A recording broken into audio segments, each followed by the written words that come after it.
Fala galera do canal do Hiroshi, que é o professor Rodolfo Hiroshi História, e falaremos hoje sobre uma das civilizações mais importantes da antiguidade, os gregos. Falaremos, portanto, sobre a Grécia Antiga. Okay? Os gregos, eles são chamados de pais do Ocidente. Por quê? Por causa da grande herança que eles vão deixar para a formação da nossa civilização ocidental. Quais foram essas influências, essas heranças? Foram principalmente na filosofia, na literatura, no teatro, nas Olimpíadas, na política, na democracia e uma série de outras heranças que estudaremos ao longo desses episódios que faremos aqui sobre a Grécia Antiga. Esse é o primeiro deles, então discutiremos hoje a Grécia Antiga, parte 1. Falaremos sobre localização geográfica e o impacto disso na formação da Grécia. Falaremos sobre o povoamento inicial, as primeiras civilizações que se desenvolveram aí nesse local. E falaremos também do período da formação das polis, tá?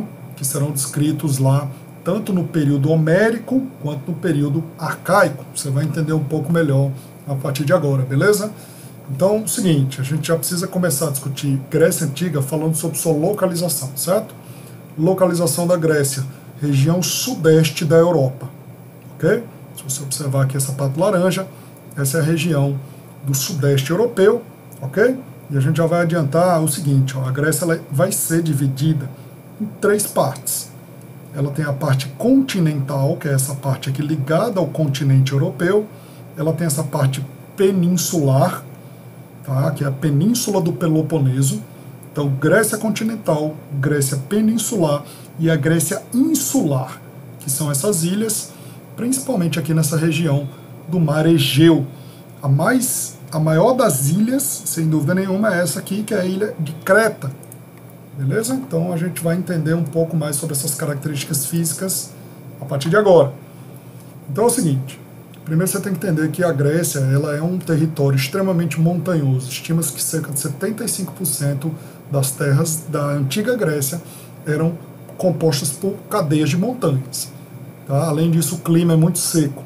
Então daí você já tira uma consequência geográfica do local, que é exatamente a necessidade de buscar meios de economia alternativos. Vai existir agricultura? Vai existir pecuária, pastoreio também, mas geograficamente essas atividades serão limitadas. Portanto, os gregos vão notadamente ficar conhecidos como grandes comerciantes marítimos. Então os gregos vão se jogar ao mar para estabelecer relações comerciais. Nesse sentido, lembram muito os fenícios, ok? Que pela questão geográfica de terras estreitas, eles tiveram que se lançar ao mar também. É muito parecido com a relação dos gregos. Beleza? Ou seja, outra característica importante, além da econômica, é a política. Então, já que é uma cadeia de montanhas, naturalmente, essas cidades que vão surgir aí, elas se tornarão isoladas. Elas vão ter difícil contato entre uma e outra, gerando o que nós já sabemos, que é uma das principais características políticas da Grécia, que é a formação de polis, cidades independentes, cidades autônomas, tá? Que no geral possuem a mesma cultura, mas na prática elas são cidades isoladas, certo? Ou seja, a gente não vai ter unidade política na Grécia.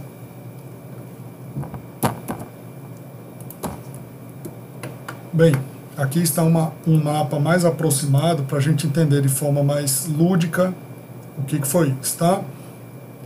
A divisão da Grécia é em 3 partes, a parte continental, a parte peninsular e a parte insular, que são as ilhas aqui no Mar Egeu, principalmente, apesar de haver algumas ilhas aqui no Mar Jônio, certo? Mas as ilhas predominantes serão essas do Mar Egeu. Outra dica importante é, quando você for se referir à Grécia Antiga, não esqueça do tema antigo, porque a Grécia atual é bem diferente da Grécia Antiga. Não geograficamente, pouco geograficamente também, mas principalmente culturalmente, tá, religiosamente, uma série de outros fatores que tornam a Grécia atual bem diferente da Grécia Antiga, beleza? Então a gente vai continuar aqui agora para entender um pouco mais como ocorreu o povoamento da Grécia. Bem, a fixação de povos nessa região, ela vai gerar inicialmente uma das civilizações mais importantes para entender a formação da Grécia, que é a civilização cretense ou minoica. Ela recebe esse nome porque a principal base, a principal localização dessa civilização inicial é exatamente a ilha de Creta, a maior ilha da Grécia Antiga. E ela também vai ter o nome de civilização minoica, por causa do lendário rei Minos, que provavelmente governou essa região, certo? E inclusive existem algumas lendas relacionadas ao rei Minos, que se possível falaremos um pouco mais adiante, tá? Aqui que é importante você entender, a primeira civilização que se forma na Grécia, a civilização cretense, é uma civilização bem desenvolvida culturalmente, é uma civilização que tem como característica palácios, que eram de onde provavelmente haviam os governos dessas civilizações, dessa civilização inicial. O mais importante dos palácios era o Palácio de Knossos, que até hoje existe uma formação material, vestígios arqueológicos materiais lá na ilha de Creta, que inclusive é um dos locais de visita turística mais importantes aí da região da Grécia Antiga, da Grécia atual, relacionadas à Grécia Antiga, tá? Então, outra característica importante é que a economia deles, além da agricultura e do pastoreio, vai ser principalmente o comércio marítimo.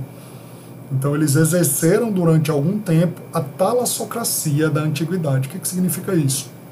Eles tiveram um domínio marítimo, comercial e militar da região, certo? Quem viu minha aula sobre fenícios já entendeu o que significa talassocracia, tá? Então, encontra-se também lá vários vestígios arqueológicos relacionados à produção de cerâmicas e à produção metalúrgica. Então, eles tinham a técnica de utilizar metais na construção de armas, instrumentos e ferramentas, tá?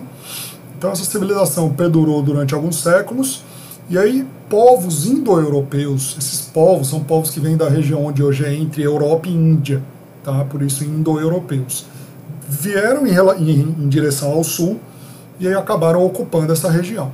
O primeiro deles são chamados aqueus. Então, os aqueus, eles vão absorver a cultura cretense, inclusive a escrita, inclusive as práticas culturais, tá?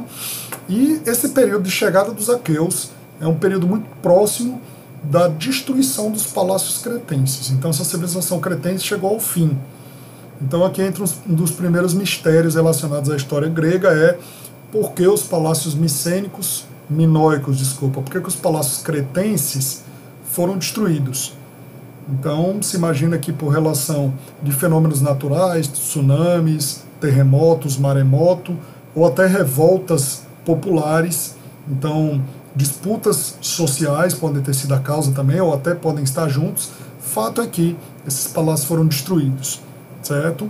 Então, a partir dessa decadência da civilização cretense, a gente vai ter o surgimento de uma nova civilização. Essa nova civilização vai se chamar civilização micênica. Por quê? Porque a principal localização vai ser a cidade de Micenas, que é de onde vai provavelmente ser o centro de poder dessa nova civilização, e Micenas está na Grécia continental, ela não está na Grécia insular, tá? Então, além da Grécia continental, vai haver também essa civilização micênica se desenvolvendo na Grécia peninsular, naquela parte das penínsulas. Então, vestígios demonstram que a civilização micênica tinha uma organização urbana, tá? Ela vai ter uma cultura muito desenvolvida, e se lembrem que os micênicos absorveram a cultura cretense, tá? Muitos chamam isso aí de cultura cretomicênica. Então, tanto na arte, na cultura, na escrita, vai haver uma absorção da cultura cretense pela cultura micênica, certo?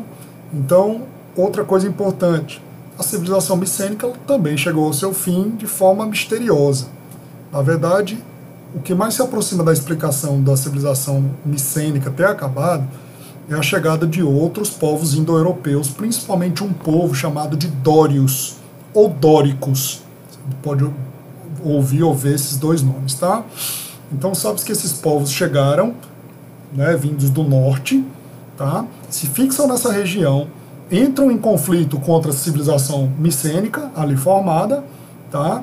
E isso vai gerar provavelmente o fim dessa civilização, ou também ligada a revoltas sociais ou ligada a fenômenos naturais, certo? Então é o mesmo mistério do fim da civilização cretense é o do fim da civilização micênica, sendo que aqui tem um elemento que notadamente teve um impacto gigante nesse fim da civilização micênica, que foi a chegada dos povos dórios.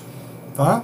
Então, além dos dórios, também vieram os chamados povos eólios e jônios, também povos indo-europeus. Ok? Então, a partir da chegada desses povos na civilização micênica, estabelece a lógica de que muitas pessoas saem daí e vão em direção a outros locais do mar Mediterrâneo para colonizar novas terras. Tá? Então esse momento é chamado de primeira diáspora grega. Diáspora significa dispersão. Então os gregos eles se dispersaram pelo mar Mediterrâneo, criando novas colônias em vários locais, dentre eles onde é a Península Itálica, atual Itália. Tá? Eles vão formar uma colônia naquela região chamada Magna Grécia, que é de onde vai vir toda a herança dos gregos para os romanos. A gente vai ver isso futuramente lá nas aulas sobre Roma. Okay? Também estabeleceram colônias na Península Ibérica, colônias na África e colônias na Ásia, tudo ali no mar Mediterrâneo, certo? Então, o que você tem que entender? Resumindo aí, houveram duas civilizações anteriores à formação da Grécia Antiga, que foram os cretenses e os micênicos. E a chegada de povos indo-europeus acabaram dando origem ao que a gente chama de gregos, certo? Muito importante você lembrar, viu? Os gregos não se viam como gregos. Quem vai criar esse nome grego são os romanos posteriormente. Então os gregos eles se viam como helenos. E essa região toda era chamada por eles de Hélade, ok? E já observem que vai haver um grande preconceito contra os não-helenos. São os gregos que vão criar um conceito de bárbaro. Então, quem eram os bárbaros para os helenos? Eram os não-helenos. Todos aqueles outros povos de línguas diferentes e culturas diferentes, para eles eram considerados incivilizados e inferiores. Então, esse conceito de considerar os que não são igual a você como bárbaros vem dos gregos. Os romanos também vão absorver essa ideia e farão a mesma coisa com os não romanos. Eles vão ser chamados de bárbaros. Ok? Então eu fiquei de explicar rapidamente aqui, até porque a aula não é sobre mitologia, sobre por que a civilização cretense também é chamada de minoica, tá? Porque ela é ligada à história da civilização cretense, a lendária história do rei Minos. Tá? O rei Minos é o seguinte, ele fez um pedido para o deus Poseidon, para que quando ele se tornasse poderoso, se tornasse rei, ele faria um sacrifício em nome desse deus. Então Poseidon manda um touro branco sair do mar, então o rei Minos deveria sacrificá-lo em homenagem a Poseidon, mas ele não faz. De tão admirado ele estava com a beleza desse touro branco, ele sacrifica outro touro no lugar deste, e obviamente Poseidon descobre essa tentativa de enganá-lo, e como vingança, ele pune o rei Minos, fazendo com que a sua esposa, a rainha Pasífae, se apaixonasse pelo touro. Isso mesmo que você ouviu, tá? A rainha se apaixona pelo touro.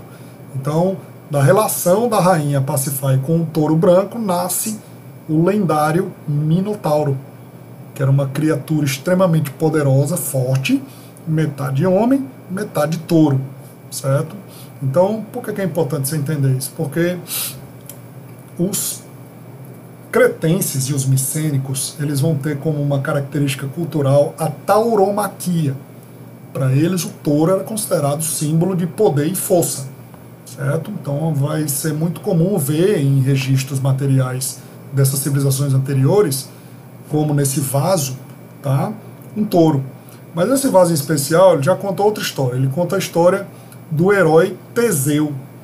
Teseu foi um herói que conseguiu matar o Minotauro, certo? Então, enfim, em outro momento a gente discute mais mitologia, é muito interessante isso tudo, tá? Mas é mitologia, não se lembrem, não esqueçam disso, tá? Isso tudo é mitologia. Enfim, resumindo tudo que eu quis dizer até agora. A junção de povos indo-europeus, os povos dórios, aqueus, jônios e eólios, vão dar origem aos helenos, vão dar origem aos gregos. Então quem são os gregos? Eles são uma mistura de povos, dórios, aqueus, jônios e eólios. Ok?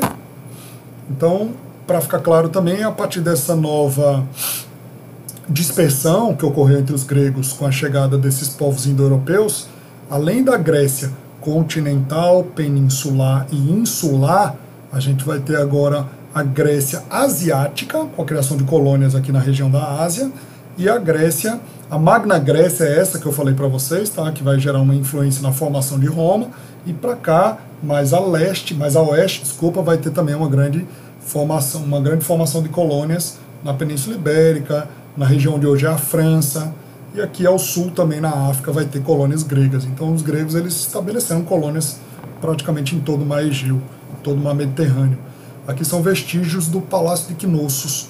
Observem ali ao fundo que aquela pintura, aquele afresco, que é o termo de pinturas feitas em paredes, é exatamente um touro, tá?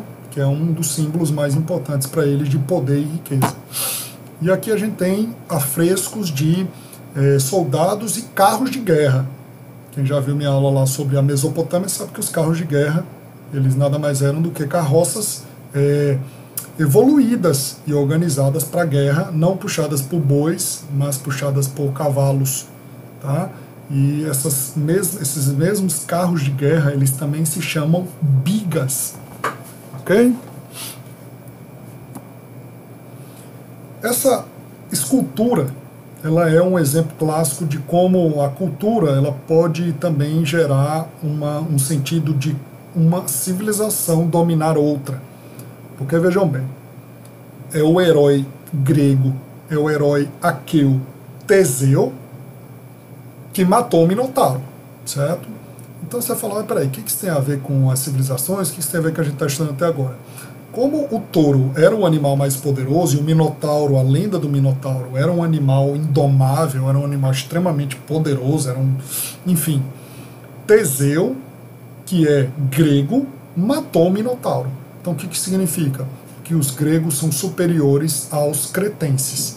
Então é uma forma de demonstrar dominação, certo? Você vai ver isso de forma bem comum na história, como, por exemplo, os espanhóis, quando dominam as civilizações pré-colombianas, eles vão construir igrejas em cima de antigos templos dos astecas, por exemplo. Para quê? Para simbolizar força, poder, domínio. Certo? Aqui é a mesma lógica. Eles vão estabelecer lendas mais poderosas e importantes que as lendas anteriores, para mostrar que essa nova civilização é mais importante e poderosa do que a anterior. Beleza? Espero que tenha ficado claro. E, por favor, nas dúvidas, coloquem aí nos comentários, tá? Que eu farei o possível para responder.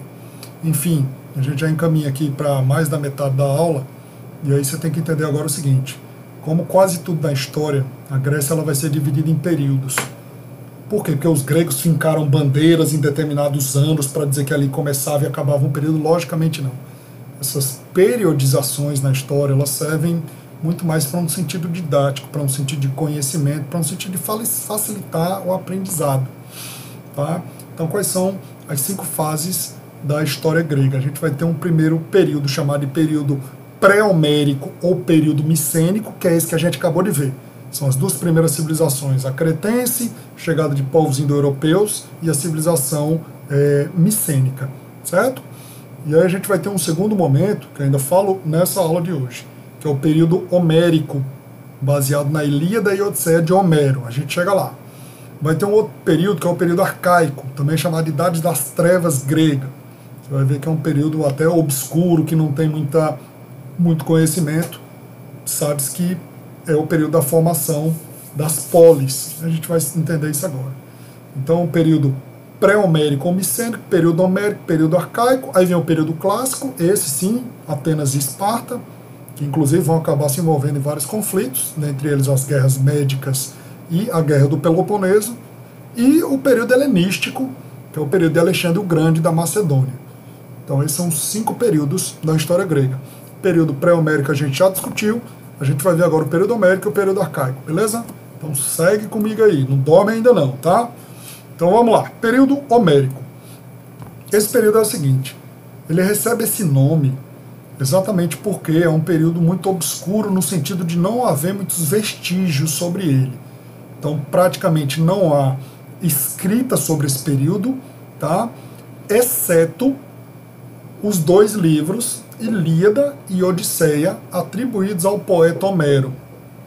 E também, logicamente, vestígios arqueológicos, tá? Vestígios materiais. Então, de toda forma, é um período obscuro porque ele não tem muitos documentos sobre ele, a não ser os vestígios materiais e os livros Ilíada e Odisseia. Ok? É o seguinte, já que a gente está discutindo sobre isso, é muito importante você entender que não se é comprovado a existência desse Homero. Pode ser que tenha existido, pode ser que tenham sido vários autores, na verdade, que atribuíram a Homero como a autoria desses 2 livros, mas que, na verdade, remete à seguinte ideia. Existia, na Grécia Antiga, os aedos. Aedos eram homens que narravam a história grega. Então, como nesse período a escrita estava limitada ou praticamente desapareceu, tá? Os aedos, na verdade, eles vão manter a tradição cultural contando histórias. Certo? É o que a gente chama de narrativa oral, é o que a gente chama de tradição oral. Essas histórias, elas serviam principalmente para educar os jovens gregos. Ou seja, elas serviam principalmente como modelo de inspiração e educação para eles. Certo? E aí é o seguinte, esse tipo de história narrada oralmente, de geração para geração, foi reunido em 2 livros, a Ilíada e a Odisseia, tá? E se atribui a um autor chamado Homero isso. Então é importante saber se Homero existiu ou não, não é importante para nós. É importante entender que esse povo mantinha as suas tradições culturais através de narrativas e que em algum momento elas se tornaram uma escrita, alguém escreveu isso em livros, tá? Mas já dá para a gente entender uma coisa importante. É o que eles chamam de areté homérica, ou seja, eles vão transmitir nesses ensinamentos, narrados ou escritos, um modelo de virtude a ser seguido. De que forma a gente tinha que se comportar, de que forma a gente precisava seguir um ideal, principalmente um ideal de busca da glória, a glória individual. Uma das coisas mais honradas para os gregos era morrer lutando de forma justa, de forma digna. Eles chamavam inclusive isso de bela morte. Não vou me ater muito a isso, até porque isso é a área do pessoal de letras. Tá?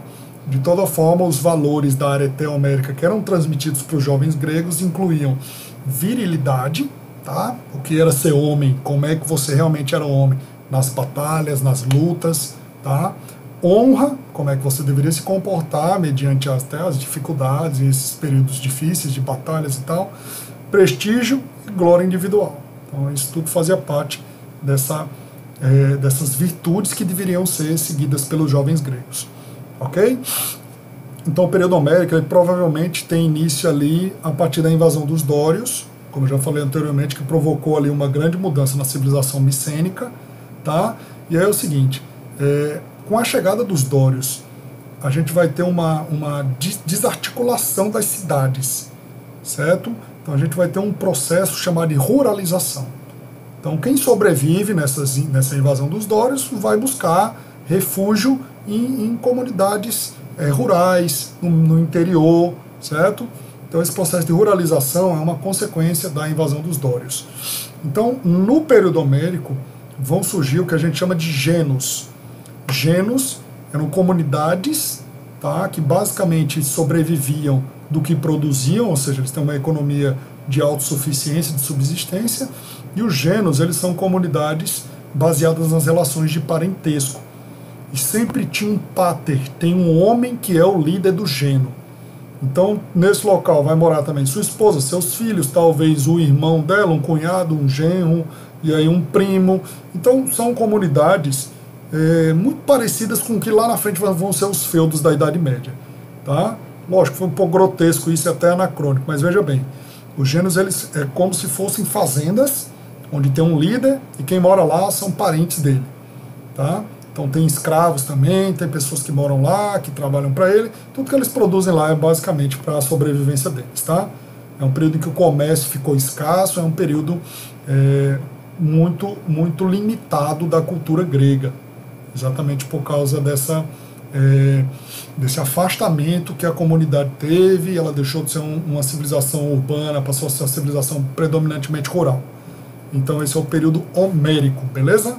Não posso deixar de recomendar tanto a leitura de livros paradidáticos Troia, porque o livro original, Ilíada e Odisseia, ele é muito difícil a leitura, tá? Mas eu recomendo os livros paradidáticos sobre a Guerra de Troia, que está narrada lá na Ilíada, e sobre as aventuras de Odisseu, que está narrada na Odisseia. E eu não posso deixar de recomendar o filme Troia, tá? Que é um filme onde o Brad Pitt foi o protagonista, Aquiles, certo? E está disponível em várias plataformas de streaming. É um filme maravilhoso, tá? E ele mostra muito dessa concepção de como era a morte para o grego, como é que eram essas virtudes, a virilidade, a honra, a justiça e a busca pela glória, de ter o seu nome ecoar pela história. Então isso tudo faz parte da concepção grega de virtude, ok? Então, desculpa, eu não havia falado, né, mas está aqui os dois livros, a Ilíada e a Odisseia, que são os únicos escritos relacionados ao período homérico da história grega. A Ilíada narra a Guerra de Troia. Na verdade, ela vai narrar os últimos momentos ali da Guerra de Troia, tá? Que provavelmente existiu, mas não por causa do amor de uma mulher, mas muito provavelmente por disputas econômicas entre os aqueus e os troianos. Tá? Troia hoje seria uma cidade na atual Turquia. Aquela região ali descobriu-se que de fato havia Troia, e de fato havia uma grande muralha que a cercava, certo? Porque Ílion significa Troia. Então Ilíada narra a Guerra de Troia. Já a Odisseia, ela vai narrar as aventuras do herói Odisseu. Quando acaba a Guerra de Troia, ele retorna para sua casa na ilha de Ítaca. Ok?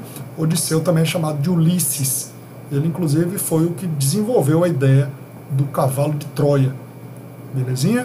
Então, como você pode observar nessa imagem aí da Odisseia, inclusive ele está enfrentando sereias, que fazem parte da mitologia grega, e eram seres, além de alados, extremamente violentos, que com seu canto atraíam os marinheiros para serem devorados. Certo? É muito interessante a história da mitologia grega. Enfim, chegando ao final da nossa videoaula, graças a Deus, né? Você já deve estar aí morrendo de sono, dá uma tapinha no rosto aí para dar uma acordada. Aí, garoto. Seguinte, o período arcaico, ele é o terceiro período da história grega. Pré-homérico, homérico, arcaico. No período arcaico é o seguinte: os gênos, eles vão entrar em decadência. Essa estrutura rural, tá, de comunidades agropastoris lideradas por um pater, relacionadas a relações de parentesco, vão entrar em declínio. Por quê? O que ocorre é o seguinte: vai haver um aumento da população, vai haver um crescimento demográfico. Então, essas pessoas a mais que começam a surgir de forma intensa nessa região, primeiro, não vão ter acesso às melhores terras, porque essas pertencem ao pater e aos parentes mais próximos, tá? Então, duas consequências importantes aí do crescimento demográfico. Primeiro é luta, conflito social pela posse das terras. E a segunda consequência do aumento demográfico vai ser exatamente uma nova onda de colonização. Então, de novo, a galera vai começar a sair aí dessas regiões continental, peninsular e insular, e vão ampliar ainda mais as colônias, tanto no mar Mediterrâneo, mas nesse momento, especialmente no Mar Negro. Assim como lá na própria Itália, aquela Magna Grécia vai aumentar ainda mais, porque vai se tornar uma colônia ainda maior dos gregos. Esse período aí do declínio dos gênos e o começo do período arcaico é chamado de segunda diáspora grega. Ok? Fato é que, a partir desse período da decadência dos gênos, a gente vai ter a formação do que vai ficar conhecido como a maior organização política grega, que são as famosas polis. Tá? Na verdade, polis é o nome grego de uma cidade-estado no singular. No plural seriam poleis, certo?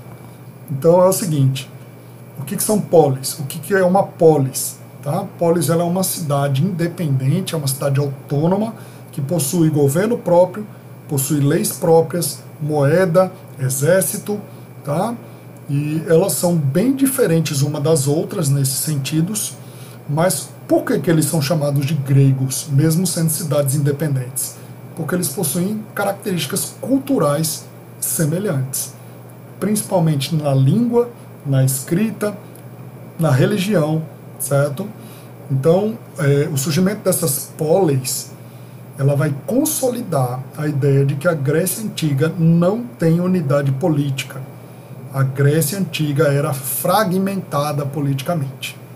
Então surgiram aí, a partir do período arcaico, dezenas de polis gregas, tá? Eram várias, das quais as mais importantes, sem dúvida nenhuma, foram Atenas e Esparta.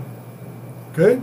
Inclusive elas duas vão ter os modelos políticos das quais as outras mais vão se basear, certo? Ou elas vão ser mais parecidas com Atenas ou elas vão ser mais parecidas com Esparta, ok? Então, período arcaico, declínio dos gênios, formação das polis gregas. Bem, aqui é um modelo do que cada polis tinha. Todas elas tinham uma acrópole, que é um local religioso. Inclusive, se você lembra, quando você coloca Grécia Antiga no Google, aparece o Partenon de Atenas, certo? Era um local de adoração à deusa Palas Atenas, e é um local muito importante por ser um centro religioso.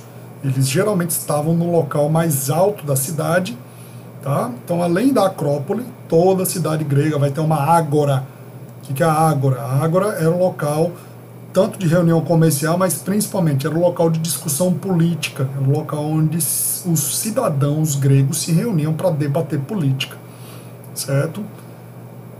Caiu uma questão no Enem perguntando o que era ágora, e a resposta era exatamente essa, local de debates políticos, algo assim, certo?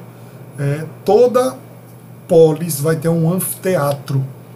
Por quê? Porque as apresentações teatrais elas vão ter um papel extremamente importante na formação grega, na nossa formação atual. Em outro momento eu vou explicar melhor isso, tá? Mas resumidamente, se você gosta hoje de ver filme, de ver uma série na Netflix, a herança disso tudo é o teatro grego, certo? E campos, que eram locais onde viviam os criadores e os agricultores, certo? Então isso aqui é basicamente uma polis, é uma cidade independente, certo? E por fim, preciso trazer uma discussão um pouco mais ampla, muito importante, especialmente para alunos de ensino médio, que é a seguinte: a origem da política e a origem da cidadania, desses dois conceitos, muito cobrados em vestibulares e no Enem, tá? Então é o seguinte, política, ela é uma palavra de origem grega, ela vem do termo políticos, e significa basicamente discutir os assuntos da polis, certo? Então é na Grécia que surge essa concepção chamada política, e ela está ligada a discutir os assuntos, participar dos debates sobre os assuntos das polis, certo? Eles chegaram a uma conclusão extremamente interessante, porque diferente das civilizações anteriores, diferente dos egípcios, mesopotâmicos, fenícios, persas e hebreus, os gregos entendem que a organização política, a administração da polis não estava relacionada à religião, não estava relacionada aos deuses, mas sim às decisões das próprias pessoas da polis, que deveriam participar dos debates e tomar as decisões sobre o que aconteceria ou estava acontecendo naquele local. Então a política ela surge com a ideia de que o governo representa as pessoas, não os deuses. Infelizmente até hoje a gente vê pessoas que partem para esse pressuposto de que os governantes são representantes de Deus, escolhidos por Deus, representação divina, enfim. Então toda essa ideia ela é uma ideia teocrática das civilizações iniciais de 5.000 anos atrás. Então os gregos, que foram os nossos formadores, já tinham uma concepção de que política não está associada à religião, certo?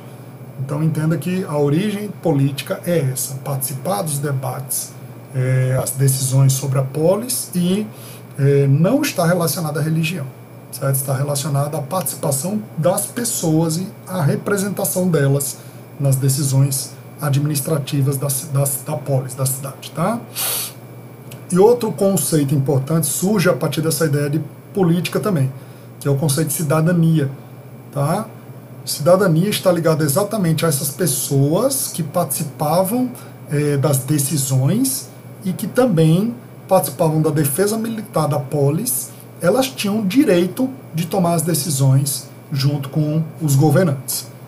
Tá? Então, o que é um cidadão? O cidadão, inicialmente, para a Grécia, eram aqueles que participavam da tomada de decisões sobre o que aconteceria na polis. É muito importante lembrá-los que, inicialmente, esse conceito de cidadania era um conceito extremamente excludente, porque ele vai excluir muitas pessoas, e é um conceito elitista. Porque, veja bem, só em Atenas, não nascidos em Atenas, ou seja, qualquer estrangeiro, qualquer escravo, mulheres, filhos de pai ou mãe não ateniense, estes não podiam participar, não eram considerados cidadãos. Então isso reduzia para mais ou menos 10%, ou talvez um pouco mais ou menos, de pessoas que tinham os direitos políticos, certo?